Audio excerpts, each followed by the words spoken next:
এখন আমি দেখতে পাই এই নতুন জালেম বিএনপি আওয়ামী লীগের মতোই হেলমেট পরে সন্ত্রাসী কায়দায় রক্ত উত্তোলন কর্মসূচি শুরু করেছে।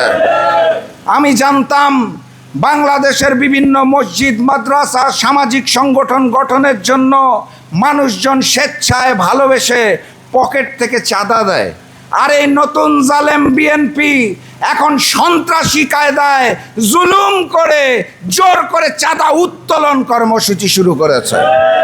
আমি বিএনপি সরকারকে বলতে চাই, এই জাতীয় নিকৃষ্ট যেই ঘটনাগুলো রয়েছে সেই ঘটনাগুলোকে আপনারা সংশোধন করুন, আর সংবিধানটাকে সংশোধন নয় সংস্কার করুন। যেই সংবিধানকে আপনারা সংস্কারের বদলে সংশোধন করতে চাচ্ছেন, সেই সংশোধনটা আল্লাহর ওয়াস্তে নিজের দলের নেতা কর্মীদেরকে নিয়ে করুন, তাহলে আমরা একটু নিস্তার পেতে পারি। অতএব আমাদের ক্ষমা চাওয়ার কিছু নাই, ক্ষমা চাইতে হবে ওই নতুন জালেমকে, যারা ক্ষমতার মসনদে বসার লক্ষ্যে দেশ এবং জাতির সাথে প্রতারণা করেছিল, যারা মিথ্যা কথা বলেছিল, যারা লন্ডন থেকে দেশে আসার জন্য ভারতে মুচলেকা দিয়েছিল, যারা নতুন বাংলাদেশে এসে সংবিধান সংস্কার না করে দেশের জনগণের সাথে শহীদের রক্তের সাথে বেঈমানি করে ওই লীগের জায়গায় নিজেদেরকে প্রতিস্থাপন করেছে, তাদের ক্ষমা চাইতে হবে এই জাতির উদ্দেশ্যে। সংগ্রামী সাথী এবং বন্ধুগণ, বক্তব্য দীর্ঘায়িত করতে চাই না।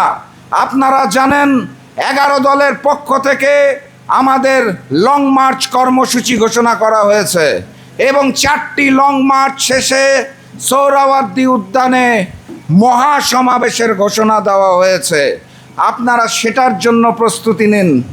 আজকের এই মঞ্চ থেকে আমি অনেকেরই বক্তব্য শুনেছি, আমার পূর্বে যারা বলেছেন তাদের মতো করে একই কথা বাংলাদেশের 18 কোটি জনগণ বলতে চায়। সবাই ওই এক দফার দিকে তাকিয়ে আছে, কখন 11 দলের পক্ষ থেকে সরকার পতনের এক দফা দাবিয়ে দাওয়া নিয়ে আমরা মাঠে নামবো। সেই কারণে দেশের জনগণ এখন বসে আছে। আমি স্পষ্ট ভাষায় বলে দিতে চাই, এই নতুন জালেমকে একটু সময় দেওয়া হয়েছে, তাদেরকে একটা সুযোগ দেওয়া হয়েছে, কারণ তারাও 17 বছর মজলুম ছিল। মজলুমদের সংশোধনের সুযোগ দেওয়া হয়েছে। তারা যদি সুযোগ গ্রহণ না করে তাহলে 11 দলের পক্ষ থেকে সরকার পতনের এক দফা দাবি মাঠে আসবে এবং আমরা সেটা সকলে মিলে প্রয়োজনে আবারও রক্ত দিয়ে পূরণ করব ইনশাআল্লাহ। কিন্তু এই বাংলার জমিনে নতুন জালেম, নতুন বেঈমান, নতুন গাদ্দার, এই নতুন বিএনপিকে আর নতুন করে শোষণ করার সুযোগ দিব না ইনশাআল্লাহ। আমরা কি সেটার জন্য প্রস্তুত আছি? আমি বিশ্বাস করি বাংলাদেশ নেজামি ইসলাম পার্টি আগামী দিনের যেই লড়াই এবং সংগ্রাম, সেই সংগ্রামের রাজপথে অতীতের মতোই অগ্রণী ভূমিকা রাখবে, সেই আশাবাদ ব্যক্ত করে আগামীর বাংলাদেশ গঠনে সকলের দোয়া এবং সাহায্য চেয়ে আমি আজকের মতো শেষ করছি। বিজয়ের পথে